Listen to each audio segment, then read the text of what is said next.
بسم الله الرحمن الرحیم. مولوی صاحب زمنګ سبق چې شوی دی دا تر تقسیم ثالث پورې شوی او د شروع د کتاب نو واخله تر تقسیم ثالث پورې موږ نور لس بحث ویلی دي. نن زه د هغې خلاصه یم ان شاء الله سبا له به تاسو به اوروئ. هغه نور لس بحثو کې اول بحث چې و دا د اصول شرع و. نو موږ ویلي و چې د شرع څلور اصول دي: کتاب الله، سنت رسول، اجماع امت، او څلورم اصل چې هغه قیاس دی. او بهم دا ویلو چې د کتاب الله نه مراد 500 آیاتونه دي چې آیات الاحکام متویل کی، او د سنت نه مراد 3000 احادیث دي چې هغه ته احادیث ته احکام ویل کیږي، او د اجماع نه مراد اجماع د امت مجتهدی امت محمد صلی الله علیه وسلم. سوا برابر خبره ده کاغه اهل مدینی، کاغه د عترت الرسول نه، کاغه د صحابه یو کنور خلق وي، خو چې مجتهدین او صالحین یو په مسله اجماع وکي دغه اجماع معتبره ده. او د قیاس نه مراد مونږ ویلو قیاس شرعي دی. قیاس شرعي کوم قیاس ته ویل کی کوم چې مستنبط وي دغه دریو اصول نه: کتاب الله، سنت او اجماع نه. دویم بحث ته کتاب الله به تعریف او دغه د قیودات او فواید کې و. تعریف د کتاب الله سره خپل کتاب ولا ذکر کړو: فالقرآن المنزل على الرسول المكتوب في المصاحف المنقول عنه نقلا متواترا بلا شبهه. موږ ویلو چې دا قرآن یا خو تعریف لفظي دی، او کچری دا ټول تعریف حقيقي شي. مو ویلو چې قرآن تعریف لفظي دی او د منزل نه تعریف حقيقي شروع شوی، او کچری ټول تعریف حقيقي شنو فالقرآن په منزله د جنس ته دا مطلق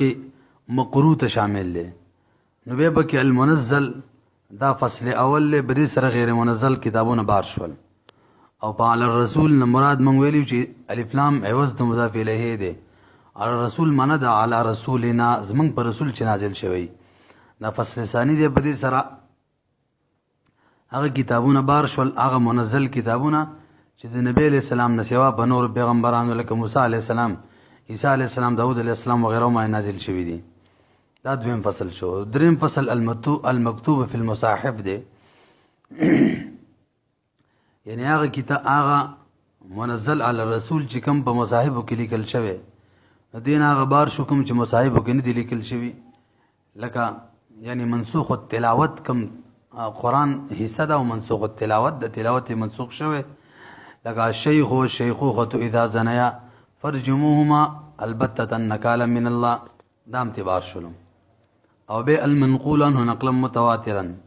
دا څلورم فصل له. او بدی فصل سره تواتر نقل تواتر سره نقل په احاد باندې چې شوی، نقل په طریقه د احاد او نقل په طریقه د شهرت هغه اعتبار شو. نقل په طریقه د خبر احاد سره چې شوی په قرات د احاد ناغه لکه قرات د ابی ابن کعب چې هغه په 3 ایام متتابعات لفظ سوسیتی وای، 3 ایام متتابعات، او چې په طریقې د شهرت نقل شوی لکه د عبد الله بن مسعود نو قرات فقطوا ايديهما وزوي فقطوا ايمانهما. نو دغه دواړه په نقل تواتر سره بار شول. دا ګویا چې څلورم فصل شو. بلا شبهه دا پنځم فصل له بدی سره بسم الله بار شول. خو جمهور وای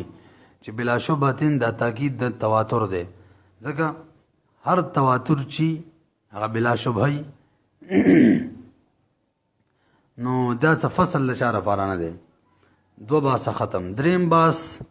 د ارکان د کتاب الله کی چې د کتاب الله ارکان څو دي. امنګ دام ویلو چې دا دریم باس سره یعنی بیان د ارکانو دا د تقسیم د باره یو الله رحم ورول لیکم راتلون کې تقسیم دی، هغه ته تمهید دی. تمهید نو مولوی صاحب کتاب الله دا د څه نه جوړ دی؟ نو بعضی وایي دا صرف نوم د نظم دی، بعضی خلک وایي صرف نوم د معنی دی. خو صحیح قول چې کوم دی هغه دا دی چې کتاب الله نوم د نظم او د معنی په شریک معنی دی، او دا رای د امام صاحب هم ده. امام صاحب هم کتاب الله د نظم او د معنی په شریک نوم دی. پاتې شو د امام صاحب یو قول چې یو سړی منځ کوي او په فارسی ژبه کې کوي نو دا مون جایز دی. دغه نه معلومیږي چې د امام صاحب رای دا ده چې دا نوم صرف د معنی دی ځکه فارسی کې خو صرف معنا ادا کېږي نه نظم. د هغې جواب دارې مولوي صاحب امام صاحب دا خبره چې کړې ده دا په حق د صلات کې کړې ده خاصتا، بل څه کې نه. صرف په مونځ کې دا نظم چې دی دا رکن غیر لازم دی، دا ساقطیږي او د مون غیر په نور شینو کې نظم او معنا دا شریکه د کتاب الله ارکان دي په شریکه معنی. او صحیح رای دا چې امام صاحب د خپل قول نه رجوع کړی دا داغه هم دا فتوا ده چې په فارسی کې قرات ویل په مونږ کې دا جایز نه دی لکه د نور امامانو چې دا. څلورم باس دا په اقسام د نظم او د معنی کې اقسام د نظم او د معنی د کتاب الله نه، یعنی د کتاب الله نه د نظم او د معنی څومره اقسام دي. خو یاد ساتئ د کتاب الله نه د نظم او د معنی د اقسام چې د مطلق کتاب الله نه دي، بلکې دا هغه مقدار نه دي چې هغه 500 آیتونه دي. کم مقدار کې چې کم مقدار ته چې مستدل رجوع کوي د پاره د معرفت د احکامو د معرفت احکام او معرفت د پاره چې مستدل کم مقدار ته رجوع کوي، هغه مقدار د کتاب الله نه چې دی داغي د نظم او د معنی په اعتبار سره څلور اقسام جوړیږي، څلور تقسیمات جوړیږي. هغه کې اول تقسیم دا په اعتبار د وضع سره دی، او دویم تقسیم په اعتبار د بیان سره دی، او دریم تقسیم دا په اعتبار د استعمال سره، او څلورم تقسیم دا په اعتبار د استدلال سره دی. وجه حصری حاشیه ذکر شوی چې مستدل د لفظ نه استدلال خجی د سی وای چې دا تقسیم به یا د لفظ وي یا به د معنی وي. کچری تقسیم د معنی وي نو دا تقسیم رابع دی، او کچری تقسیم د لفظ وي نو خالی بنوي تقسیم د لفظ وي نو خالی بنوي، یا به په اعتبار د استعمال سره وي یا به په اعتبار د دلالت سره وي. کچری په اعتبار د استعمال سره تقسیم ثالث دی، او کچری په اعتبار د دلالت سره نو به بخاری نه ظهور او خفاف کې معتبر یا بني. کچری ظهور او خفاف کې معتبر نو دا تقسیم ثانی دی، او کچری ظهور او خفاف کې نه معتبر نو دا تقسیم اول دی. تقسیم اول لاندې څلور اقسام دي، ظاهر نص مفسر محکم. او تقسیم ثانی د لاندې اتا اقسام دي څلور، د ظاهر د بیان په اعتبار د ظهور سره دی، او څلور د بیان په اعتبار د خفاف سره دی. ظاهر نص مفسر محکم، او به خفی مشکل مجمل متشابه. او د کم چې دریم تقسیم د داغې لاندې څلور اقسام دي، حقیقت مجاز صریح کنایه. او څلورم تقسیم د لاندې څلور احکام دي، عبارت النص، دلالت النص، اشارت النص، اقتضاء النص. دا ټول شل تقسیمات شو. او دا خبره هم یاد ساتئ چې تقسیم اول او ثالث چې دی دا تقسیم د کلمې دی، او تقسیم ثانی او رابع دا تقسیم د کلام دی. به پنځم باس هغه بدی کې دی چې دا تقسیم اول دا په څه کې دی. نو صاحب د کتاب وایي الاول فی وجوه النظم صيغه ولغه. تقسیم اول چې دا په انواع د نظم کې دی، د نظم او د لفظ چې کوم انواع دي باغی کې دی. خو صيغه ولغه، د صيغه نه مراد هيئت دی، او د لغت نه مراد ماده. دا خبره مخکې من کړې و. او هيئت او ماده چې شریک معنی راجم شي نو وضعت مراد وي. نو په لنډو باندې ودا سی ویو چې تقسیم اول دا په وجوه د نظم کې دی، خو به اعتبار د وضع. او د دې لاندې څلور اقسام دي، خاص، عام، مشترک، مؤول. وجه حصر سره لفظ بخاری نوی، یا با متحد المعنی یا با متکسر المعنی، یا به معنی یووی یا به معنی ډیری. کچری معنی یووی نو به بخاری نوی، افراد به بکی ډیر وی، او یا به بکی فرد واحد وی. کچر دی فرد واحد او فرد معین بکی نو خاص دی، او کچری اشتراک بکی وی د افراد نو به عام دی. او کچری معنی ډیر وی خالی بنوی، یا به بکی په دې غنو مانو کې یو معنی ته ترجمه ملاو شوی یا بنی ملاو شوی. کچری بغنو مانو کې یو معنی ته ترجمه ملاو شوی و نو هغه د ویل کېږي مؤول، کنه و ملاو شوی نه به ته مشترک وای. دا پنځه بحث شو. شپږم بحث دا خاص په تعریف کې دی. اسانتیا د پاره موږ په هر یو قسم کې څلور بحث جوړو، او حیات ساتي دا صرف او صرف د اسانتیا د پاره. په خاص کې څلور بحث کم وي، تعریف د خاص وي، تقسیم د خاص وي، مثال د خاص وي، حکم د خاص. د شپږم بحث دی څلور ځو باندې مشتمل. خاص د خصوص نه دی، خصوص تفرد او توحد ته ویل کېږي لغت کې یووالی ته. اصطلاحي تعریف هو کل لفظ وضع لمعنى معلوم على الانفراد. دویم تعریف هم کړی دی او کل اسم وضع لمسمى معلوم على الانفراد. وهو کل لفظ دا هر لفظ دی چې وضع شوی د معنی معلومي لپاره په طریقې د انفراد، یا هر اسم دی چې وضع شوی دی یو مسمى معلومي لپاره په طریقې د انفراد. وهو کل لفظ دا جنس دی، جنس. او وضع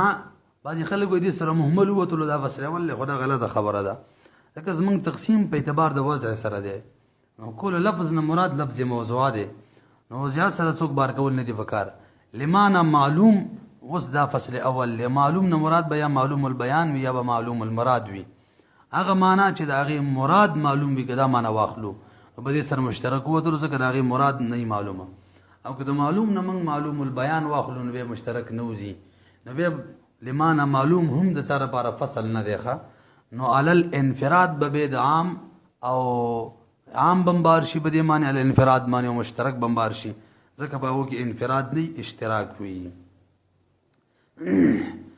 دغه شان دویم تعریف هم کل اسم په منزله د جنس دی. وضع لمسمى معلوم، وضع لمسمى معلوم نه کچری معلوم المراد واخلو مشترک ته بار شو، او فعل الانفراد به عام بار شي. اکو معلوم نه معلوم البیان واخلو فعل الانفراد معنی مشترک او عام دواړه به شریک بار شي.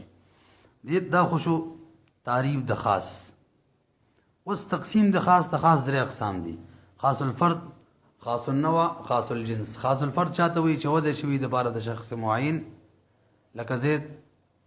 او خاص النوع چاته ویل کېږي چې د هغې وضع شوي د پاره د یو مفهوم معین، د پاره د یوې نوع معینې وضع شوي، اگر که د هغې مصداقات او افراد به په خارج کې زید وي، خو د هغې وضع چې شوي دا یو خاص معنی یعنی یو نوعي معنی د پاره د هغې وضع شوي. پوره تعریف به څنګه کوو؟ د هر هغه لفظ ته ویل کېږي خاص النوع، هغه لفظ موضوع ته ویل کېږي چې وضع شوي د پاره د یو مفهوم یا د یو فرد، داسې مفهوم خاص ته پاره وضع شوي چې یحتمل صدق علی کثیرین متفقین بالاغراض، چې هغه د هغې صادق راځي په ډېرو باندې، داسې ډېرو باندې چې د هغې اغراض یو وي. دا به پوره تعریف شي. خاص الجنس چاته وایي؟ دا هغه خاص ته ویل کېږي چې د هغې وضع د یو خاص معنی جنسي دپاره شوي، اگر که د هغې مصداقات بې زیت وي. پوره تعریف به څنګه کوو؟ هغه خاص الجنس هغه لفظ موضوع ته ویل کېږي چې وضع شوی د پاره د یو مفهوم یا د یو فرد، داسې مفهوم داسې فرد چې د هغې احتمال په کثیرونو باندې یحتمل صدق علی کثیرین، چې هغه احتمال لري د صدق په ډېرو باندې، داسې ډېر مختلفین بالاغراض چې د هغو اغراض مختلف وي. درې اقسام د خاص شول: خاص الفرد، خاص النوع، خاص الجنس. خاص الفرد مثال منګه ویلو زید، خاص النوع مثال لکه رجل یا امرأه، او د خاص الجنس مثال چې دی هغه لکه انسان بغیر د الف لام نه. به دو خبرې ختم شولې، بلکې درې: تعریف هم وشو، اقسام هم وشو، حکم هم وشو، مثال هم وشو. حکم یې سره نو حکم د خاص ته قطعي دی فيما تناوله، کوم افراد ته چې خاص تناوله، کوم افراد ته چې کوم فرد ته چې خاص شامل وي یا کوم مفهوم ته دغه د افراد وي، په هغې کې به حکم د خاص قطعي وي. اووم نمبر باز من د عام دی، په دې کې به هم څلور اجزا بیانو. تعریف د عام به بیانو، دغه شان اقسام د عام به بیانو، او به الفاظ او مثال د عام، او به ورپسې حکم د عام بیانو. عام د عموم نه دی، عموم عاموالی ته ویل کېږي، د لغوي معنی شول او په اصطلاح کې وهو کل لفظ ينتظم جمعا من المسميات لفظا او معنا. دا پوره تعریف دی. دا هر هغه لفظ ته ویل کېږي چې مشتمل وي جمعا افراد ته من المسميات، د افرادنا افراد ته شامل وي، من المسميات د افرادنا لفظا او معنا کې د انتظام تفصیل کې چې انتظام کله لفظن وي یعنی په اعتبار د صيغې سره وي او کله معنن وي، یعنی صيغه مفرد وي، صيغه کې عموم نه بلکې معنی کې عموم وي، دواړو ته شامل شو. کل لفظ دا په منزله د جنس دی. ينتظم په معنی د یشتمل د مولا یعقوب کې ما منګ ویلو کنه، مولا یعقوب په حواله سره چې ينتظم په معنی د یشتمل یا یشمل سره دی. نو په دې سره تی دا فصل اول له خاص او مشترک دی وتلو خاص کې خو شمول نه پاتې شول عام نو عام کې شمول نه مشترک کې شمول نه ځکه هغه کې ډیرو معنی د چې کوم صادقي کې نه په اعتبار د بدلیت سره په طریقې د بدلیت سره نه په طریقې د شمول سره او جمعن فصل ثانی دی د جمعن نه مراد افراد دي او په دې سره تسنیه او اسماء عدد بار شول ځکه چې هغه د لاندې افراد نه بلکې اجزای او افراد او اجزا مانس کې هم فرق مخکې کړو من المسميات دا متأخرین وی چې د سره معنی بار شول یعنی عموم صفت د لفظ جوړې دي شي عموم صفت د معنی نشي اعتبار شولو خجی دای تعریف شلو او لفظا او معنا ما تاسو ویل چې دا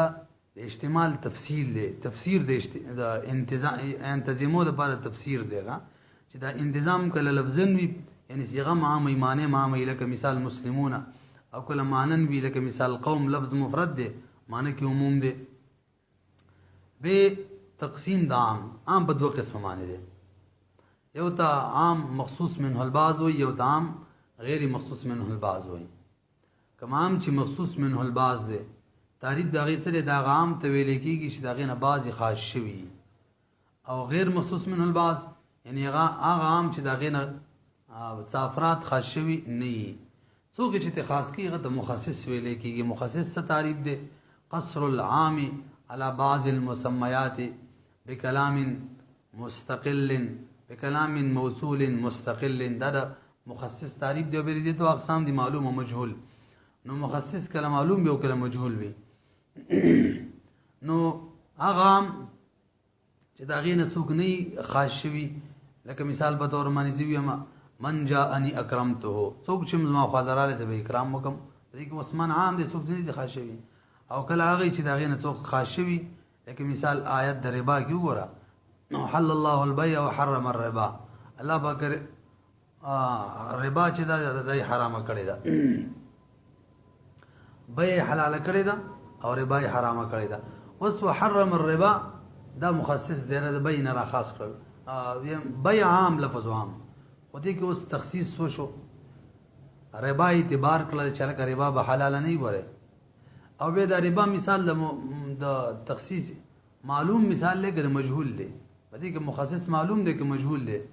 دوه مثال جوړيږي ترڅو چې نبی اسلام بیان نو کړي دا مخصص مجهول مثال او چې کله نبی اسلام دې بیان وکړ دا د مخصص معلوم مثال شلو بهرحال دا خو د عام تقسیم او دوه اقسام ته مثالونه موږ تقریبا ویل خرازي الفاظ یو د الفاظ مثالونه د خاص د عام هم دي الفاظ د عام بیانو بس دغه مثال د عام هم شي هغه الفاظو کې اول نمبر جمع ده جمع کې قلت یو کې کثرت دا به عام وي دغه شان مکسر یو کې سالم وي همدغه شان مؤنث یو کې معرف یو کې منکر وي جمع شپږ واړه قسمونه چې دي مقلته کثرته مکسره سالمه او معرفه او غیر معرفه دا ټول شپږ واړه قسم چې دي دا الفاظ د عام دي یو دویم نمبر لفظ د قوم عام لفظ د قوم چې د عام دي دریم نمبر لفظ د رحت عام دي او څلورم نمبر لفظ د انسان چې معرب باللام وینو به عام دي که معرب باللام نه نو به خود خاص الجنس مثال لینا که معرب باللام وي الف لام استغراقی به داخل وي نو به پکې افراد مراد وي ټول به ډایرک په ماهیت دلالت نه کوي بلکې ډایرک په افراد باندې به خو کې شمول را لیکنه پنځم نمبر نکره چې تحت النفي واقع شي او شپږم نمبر نکره چې په موضوع د شرط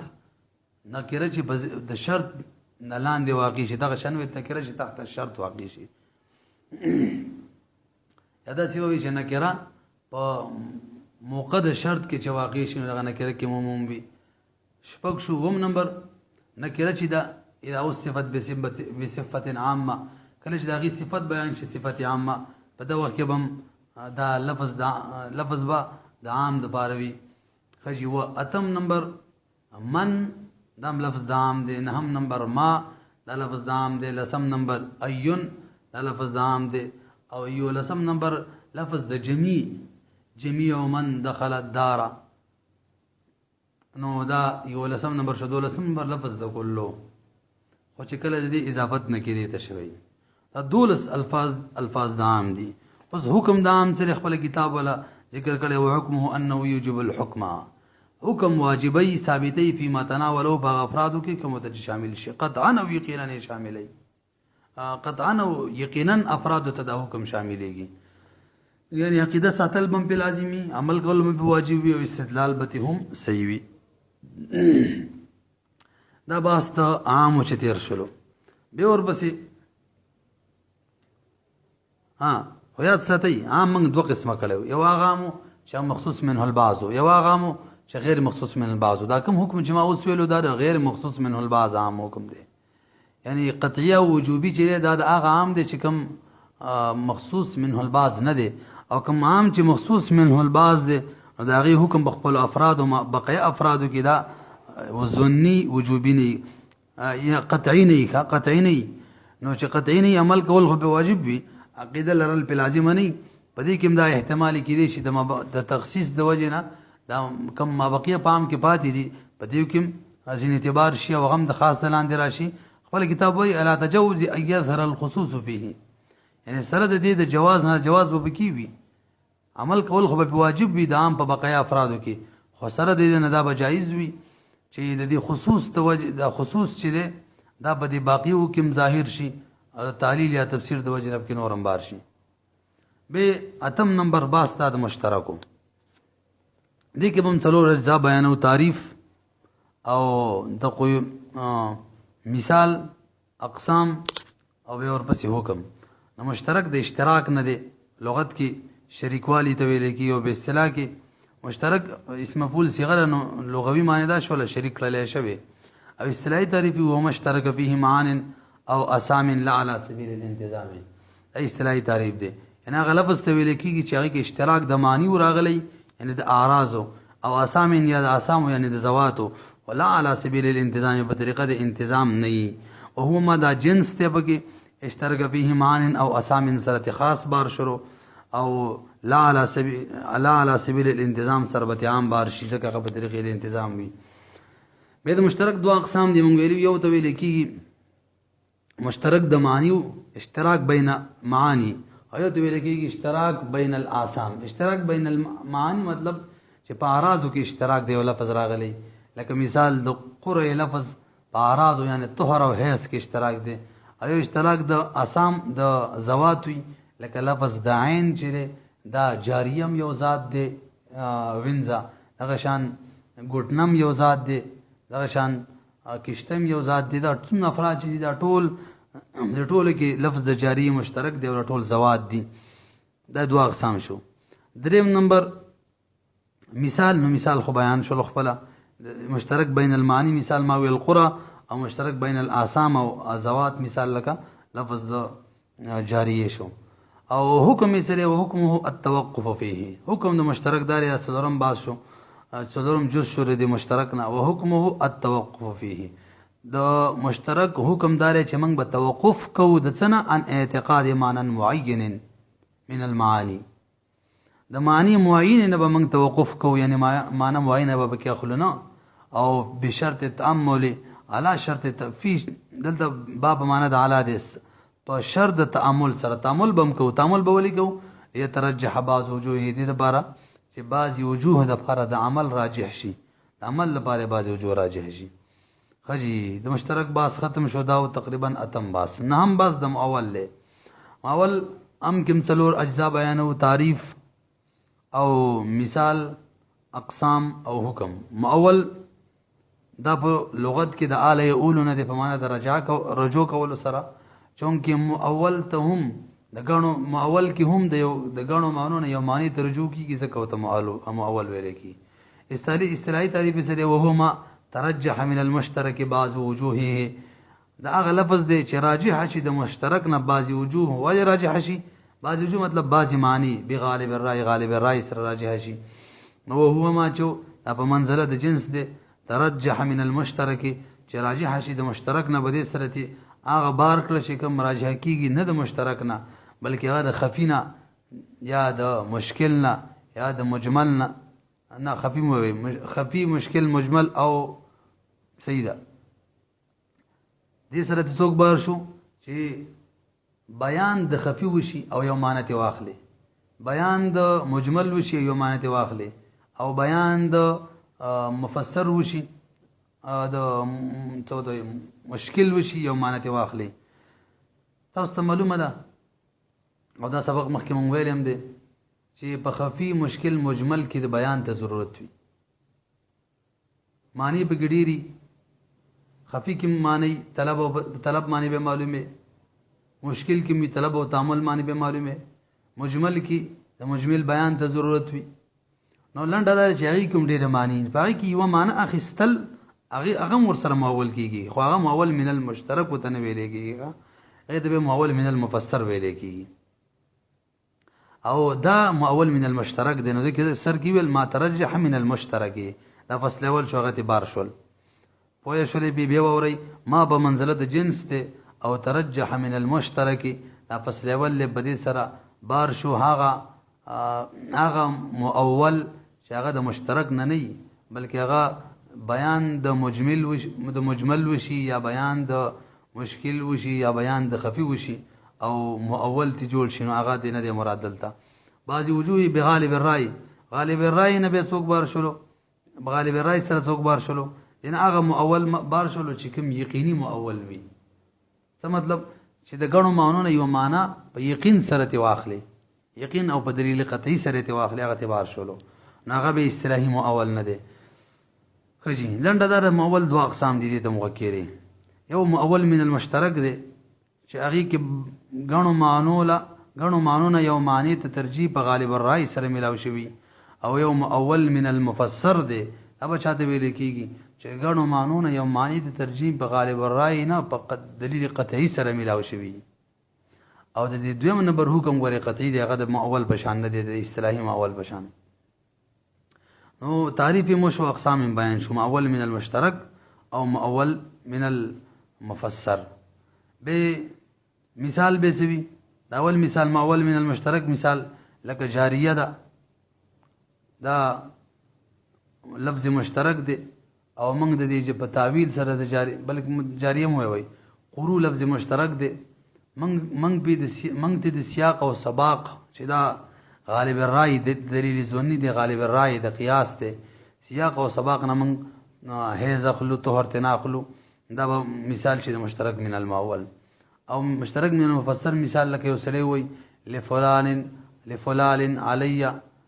1000 درهم د پلانی په ما باندې زر درهم دي د کوم علاقې خپل بیان وکي من نقد بخارا د نقد پیسونه نو دا وس مؤول من المفسر د دې حکم قطعی دی هم دا به واجبېږي کجی نو تعریف د مؤول وشو اقسام د مؤول بیان شو مثال د مؤول وشو وس من حکم د مؤول بیان حکم مثله وحکمه العمل به على احتمال الغلط عمل به بدی معنی واجب عمل په کو سره د احتمال غلطی نه دا احتمال به کړي شي غلطی په دې زمانه تقسیم اول اتمام ته ورسېدو ختم شو به مونږ سه لسم باشری دا د تقسیم ثانی دی تقسیم ثانی په څه کې دغه اقسام سوري دغه بیان کوو تقسیم ثانی چې دی فی وجوه البیان بذلک النظم هغه په انواع او په طرق او په اقسام د بیان کې د دې نظم نه دا کوم چې مخکې تیر شلو دغه په بیان کې دی او وهي اربعه د دې څلور اقسام دي ظاهر خفي ظاهر نص مفسر محکم او به زدینم څلور دي خفي مشکل او مجمل او متشابه او وجه حصر بدیو کې سره لفظ چره د دې معنی بیا ظاهر یا بخفي کچره د لفظ معنی ظاهر نو خالی بنوي دا ظهور بیا د نفس صيغه د وجنه یا د عارض د وجنه خجی به تو کړي کچره د لفظ معنی ظاهر نو خالی بنوي یا به احتمال تعویل او تخصیص لري یا بینه لري کچره احتمال تعویل او تخصیص لري نو خالی بنوي یا با دا ظهور چره دا د نفس صيغه د وجنه وي یا به سوق د وجنه کې د صيغه د وجنه دا ظاهر دی او د سوق د وجنه یعنی معنی فی المتکلم د وجنه نو به نص دی او که احتمال تعویل او تخصیص لري خالی بنوي احتمال د نسخ بلري یا بین لري کچره احتمال د نسخ لري نو دا مفسر دی او کنه لري نو به محکم دی او که معنی خفي وي نو به بخای نه وي د خفا بیا د عارض د وجنه یا د نفس صيغه د وجنه کچره خفا کمزوري و د عارض د وجه نه صرف په طلب ختمېدله نو دا به خفي دی او که د صيغې د وجه نه خالی بنوي یا به کې احتمال د یا به طلب او تعامل سره ختميږي یا نه ختميږي کچره په طلب او تعامل سره د خفا ختمېدله نو دا به مشکل لیکنه ختمېدله به خالی نه وي بیان د متکلم سره به ختميږي او نه ختميږي کچره ختمېدله نو دا به مجمل او که نه ختمېدله نو به متشابه دی خجی تقریبا لس باسه وشو یو لسم باسه ظاهر تعریف دی ظاهر چاته ویلې کیږي د کوم څلور باسه کو تعریف د ظاهر د قیودات او فواید به بیانو او مثال د ظاهر حکم د ظاهر ظاهر د ظهر یا ظهورونه په معنی د غلبې یا په معنی ظاهر دل سره راځي اصطلاحي تعریف وهو ما ظهر المراد منه بنفس الصيغه وهو ما دا لفظ موضوعات ظهر المراد منه چې ظاهر وي مراد ظاهر شوی مراد د دینه مراد ظاهری کې د دینه بلکې معنی ولکل ظهر المراد او وضح المراد منه چې مراد واضح وي منه دا لفظ نه بنفس صيغه د صيغه د وجنه په نفس صيغه سره مراد واضح کیږي نو هو ما په منزله د جنس ده ظهر المراد منه په دې سره د دې زدين څلور وروت الخفي مشکل مجمل متشابه او بنفس صيغه سره نص مفسر او محکم وتل دو فصل بکی شو او یاد ساتي منګوي بنفس صيغه سره څوک وتل نص مفسر محکم د رائے د متأخرینو دا من مخکې ویلو کنه چې دا څلور وړه چې دي ظاهر نص مفسر محکم بدیو کې کم اختلاف دی کم فرق دی فرق اعتباری فرق دی کنه ذاتی دی نو متقدمین و چې دي کې فرق اعتباری دی دا یو ذات کې دواړه جمع کېدل شي لکه متقدمین وای ظاهر چاته ویل کېږي چې معنی ظاهر وي او سوق شوی یا نه شوی نص چاته ویل کېږي چې سوق ولا شوی احتمال د نسخ احتمال د تعویل او تخصیص پکې وي او کنه وي او مفسر چاته وي چې احتمال د تعویل او تخصیص پکې نه وي احتمال د نسخ پکې وي او کنه وي محکم چاته وي چې احتمال د نسخ پکې نه وي لنډه دار چې دا ټول په یو ځای کې جمع کېدل شي دا چې وي ظاهر به هم وي نصب هم وي چې نصب هم وي مفسر هم وي متأخرین و چې نه دی کې فرق دی او فرق ذاتی دی ظاهر او نصب بني چې نصب مفسر بني مفسر او محکم بني لکه غوي ظاهر چاته ویل کېږي چې معنی مراد ظاهر وي او سوق ولا نه شوی نص چاته وي چې معنی مراد ظاهر وي او سوق ولا شوی او احتمال د تعویل او تخصیص هم لري مفسر چاته وي چې معنی مراد ظاهر وي او احتمال د تعویل او تخصیص پکې نه وي محکم چاته وي چې احتمال د نسخ پکې نه وي ور اړ یو د بل ضد شلو بنفس صيغه سره د متأخرین وي غنور درې واړه وتل او متقدمین وي دا وتل د ضرورت نشته نو تعریف شروع او دغه شان قیودات او فواید مو شو دریم نمبر مثال یې سره نو فنکحو ما طاب لكم کې فنکحو دا امر چې د دینه اباحت د نکاح معلومیږي په اباحت د نکاح کې دا ظاهر دی حکم یې سره نو صحیح قول په بنا باندې حکم د ظاهر دا قطعی دی ان عمل کول په واجب عقیده کې ساتل په لازم ده به اور بسې دولسم نمبر نص ته نص کوم څلور بیان کو څلور اجزا بیانو تعریف د نصب کو او د قیودات او فواید د نصب بیانو همدغه شان مثال د نص او حکم د نص نص ته د نصست دابین ماخوذ ده داخله کار استعمالي چې کله سواری د خپل رفتار نه پوښت رفتار باندې روانه کی نص کوم ظهور د ظاهر د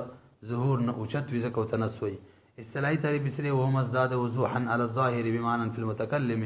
وهو ما دا لفظ د ازداد وضوحا على الظاهر چې زید وی په اعتبار د وضوح سره په ظاهر معنی ازداد وضوحه على وضوح الظاهر ولا يغب کړي چې دی وضوح وضاحت په ظاهر معنی زید وی او دا وضاحت ول زید وی بمعنى في المتكلم چې په متکلم کې معنی موجود وي هغه سوق دی چې متکلم د دې لپاره چلولې او ما دا جنس د ازداد وضوحا على الظاهر د سره د ظاهر باشر ځکه ظاهر وضاحت دومره نه زیات او ظاهر وضاحت په ظاهر زید نه نو به هدي وکي دی شی وضاحت به خپل نفس زید شي او بمعنى في المتكلم سره مفسر او محکم بار شول ځکه هغه کې عقلا وضوح زید وي نه بمعنى في المتكلم نو به دریم د دې مثال نو فن کې هو ما طاب لكم من النساء مثنى وثلاث ورباع آیات چې دا په بیان د عدد د نکاح کې دا نسته ځکه دغه لپاره چلاول شوی حکم یې سره حکم د دیم د خاص پشان د ظاهر پشان قطعی د منګ ویلی عمل کول په واجب عقیده ساتل په لازمه به ورپسې د لسم باستا د مفسر دی مفسر د سفر یا د فسر نه ماخوذ دی هر یو په معنی د کشف وضاحت سره راځي مفسر هم واضح هي دومره واضح هي چې د تعویل او تخصیص احتمال هم پکې نه ځکه ورته مفسر ویل کېږي به د مفسر اصطلاحي تعریف سره وهو مزداد وضوحا للنص على وجه لا يبقى فيه احتمال التخصيص والتعويل دا لفظ دی چې زید شوی وضاحت د دې بنص معنی على وجه په داسې انداز لا يبقى فيه احتمال التخصيص والتعويل چې باقي کې احتمال ل تخصیص او تعویل هم نه باقي پاتې شوی ختم شوی دي نو دلته وهو ما د په منزله د جنس ته د قیودات بیان کو ازداد وضوح على نصرت نصبار شلو على وجه لا يبقى فيه احتمال التخصيص والتعويل کله ازداد وضوحا معنی على النص معنی نص نی بار شوی لا يبقى فيه احتمال التخصيص والتعويل سرته ظاهر او نص دواړه بار شول ځکه کې احتمال د تعویل او تخصیص وی او به محکم هم بار شو ځکه کې یو بل قید مشترک ما احتمال النسخ هغه سره محکم بار شو فجی مثال به چوي مثال لدی فسجد الملائکه كلهم اجمعون دا ټول آیات چې د دې ځنه فسجد الملائکه كلهم اجمعون پوری دا مفسر دی ځکه چې كلهم احتمال له تخصیص ختم کړي او اجمعون احتمال له تعویل ختم کړي دی به حکم سره څلورم جز حکم د دې الايجاب قطعا بلا احتمال تخصیص ولا تعویل اثبات د حکم بقي قطعی تور معنی عقیده ساتل بلازم عمل کول بواجب او احتمال تخصیص تعویل با په کې ختمی کې ځکه قطعی بوي احتمال د نسخ به کې باقی پاتې خجی څو باس شو لسم یو لسم دو لسم دو د لسم باش شروع شو نجی لسم یو لسم تقسیم ثانیو یو لسم ظاهرو دو لسم نسو او مفسر د دې لسم نوستر لسم باس د محکم دی محکم څه تعریف دی وهما ازداد قوة على المفسر بحيث یا بوجه لا يبقى فيه احتمال النسخ دی پر تعریف دی دا غلط ته ویل کیږي چې دې کې د وضاحت د دې په وضاحت کې دومره قوت پیدا شي قوت پکې زیات شي چې دا قوت د وجه نه بده کې احتمال د نسخ هم ختم شي او احتمال تبدیلین پکې ختم شي دلته هو ما په منزله د جنس دی او ازداد قوة چې د قوت په اعتبار سره زیات شي او داسې زیات شي چې احتمال د نسخ او تبديل پکې ختم شي دا فصل له بده سره باقي درې وړ اقسام وتل مثال بد دي چوي مثال لکه ان الله بكل شيء عليم دا شان مثال د الله نور د صفاتو بیان کول یا قل هو الله احد الله د وحدانیت بیان دا ټول محکم دي او به حکم سره حکم د محکم قطعی دی احتمال تخصیص او تعویل او د نسخ هیڅ قسم احتمال پکې نه وي حکم د دې مقطعی دی نو څو باسه شو څورلس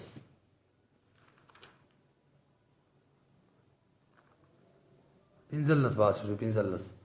شپاړسم باس دا په خفي کې دی مونږ ویلو د دې لپاره متقابلات دي د څلور وړو لپاره او د دې متقابلات ذکر کړی د نورونو دي دی وجه مونږ ویلې وځکه چې خاص مقابل د عام دی عام مقابل خاص دی دغه شان مشترک بدی کې هر یو د یو بل د دویم مقابل له او دغه شان حقیقت د مجاز او مجاز د حقیقت سری د کنایه د سری خو بدی کې مقابلات نه وي متقابلات نه و چې نو سدي متقابلات ذکر کړي او د نور دي ذکر کړي د ظاهر خفي د نسغه مشکل او د مفسر مجمل او د محکم متشابه دي شپاړسم باس راځي موږ په خفي کې کوو او تاسو یاد دي موږ د عزت تعریف هم کړو موږ عزت چاته ویلې کیږي هغه د فقهاو به اصطلاح عزت ویلې کیږي ما يقابل الشيء ولا يجتمع معه في محل واحد وزمان واحد بجهه واحده چې دوه شي نه خپل منځ کې داسې مقابل شي چې په یو زمانه کې په یو مکان کې د یو جهت نه نشي جمع کېدل به موږ د تقابل څلور اقسام ویلو تقابل د عدم والملکی تقابل د متنافیین او تقابل متضاعفین او تقابل د تضاد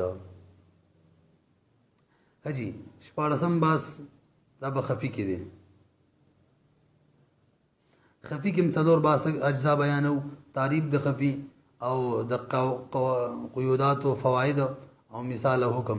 خفي تعریف دی هو ما خفي المراد منه بعارض غیر الصيغه. دا غلط استویل کیږي چې مراد یې پټ وي د عارض د وجنه او د عارض بغوره من غیر صيغه د صيغه د غیر صيغه په معنی د من غیر صيغه بغیر صيغه نه عارض به د صيغه نه غیر بل ځای نه راغلی. او دلته ما په منزله د جنس دی خفي المراد منه چې مراد پکې خفي دي سره غ څلور وړ د دې مقابل وتل ظاهر نص مفسر محکم او بعارض په دې سره مشکل مجمل متشابه وتل د کې د عارض د وجنني او پورا تعریف دې سده ما خفي المراد منه بعارض غیر الصيغه لا ينال الا بطلب. خجی دا هو شو. به دریم نمبر مثال سره لکه آیات د سرقه السارق والسارقه فقطعوا ايديهما. دا السارق والسارقه په سارق کې خو ظاهر دی خو په ترار او نباش کې دا خفي دی او حکم سره حکم دار چې پچا کې لفظ خفي وي هغه کې به مونږ وګورو چې دا خفاف کې د قوت د زیادت د وجنه راغلي دا چې دې کې معنی زیاته پرته یا د کموالی چې معنی به کې کم ده نو که زیادت د وجنه کې خفا راغلي نو موږ به د خفي حکم د ظاهر حکم هغه له هم ورکو یعنی د سارق او د سرقه حکم مثال به تور ترار لم ورکو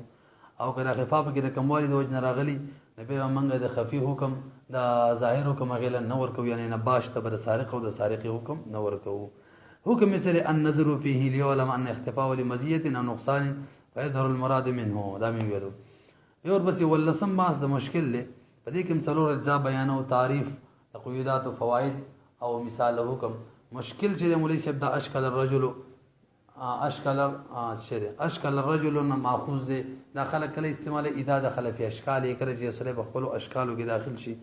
مشکل کې دغه حساب کتاب وي چې په دې کې لفظ خپل اشکالو د غنو مانو کې شامل شوی چې کې به طلب او تعامل دواړه کې ذکر ته مشکل ویل کی او د مشکل اصطلاحي تعریفهما لا ينال المراد منه الا بالتامل فيه بعد الطلب لدخوله في اشكاله وهو ما دا غلط ویل کی لا ينال المراد منه چې مراد دغه نه حاصلېږي الا بالتامل فيه مگر دا چې تعامل باغی کې وو کې بعد الطلب او د تعامل نه مخکې تا طلب هم کړی طلب نظر اولی او تعامل و نظر ثانی وی لدخوله في اشكاله دا ولې ته په طلب او تعامل دواړه کې څنګه داخل شوی په اشکالو کې. کسا سوچ مونږ ویلو د خفي مثال دا کسته چې هيئت او صورت نه بدل کړي په خپل او په اشکالو کې داخل شنه د صرف طلب پکار دی چې اشکال کم دی کې دي طلب دی وکړو چې معلوم دی په بس سره د ډایرکټ استلای شي. او د مشکل مثال مونږ لا کس په شان دی چې هغه هيئت او صورت هم بدل کړي او په اشکالو کې داخل شوی دلته بدوا کار کوي یو په طلب کې هغه ټولګي به معلومه شي چې داخل دی او د نمبر تعامل بکې چې هيئت بدل کړي چې بده کې دا کم کسب او هغه کم یو دی. حجی نو دوه کار تعریف مشو د قیودات او خجی قیودات فائدہ ملانی دی ویلی وهما په منزله د جنس دی لا ينال المراد منه الا بالتامل فيه بعد الطلب سرتی خفي بار شروع کوي کې صرف طلب وي همدا شان د دې سره مشکل مجمل هم بار شروع کوي کې بدیم کار نه کیږي او متشابه کې خو پیڅ سم کار نه کې هم د بار شو. مثال د مشکل بڅوک وي د مشکل مثال لکه لفظ د ان چې دوه معنی دي کیف په معنی چې تعمیم د احوال ته بږي اشاره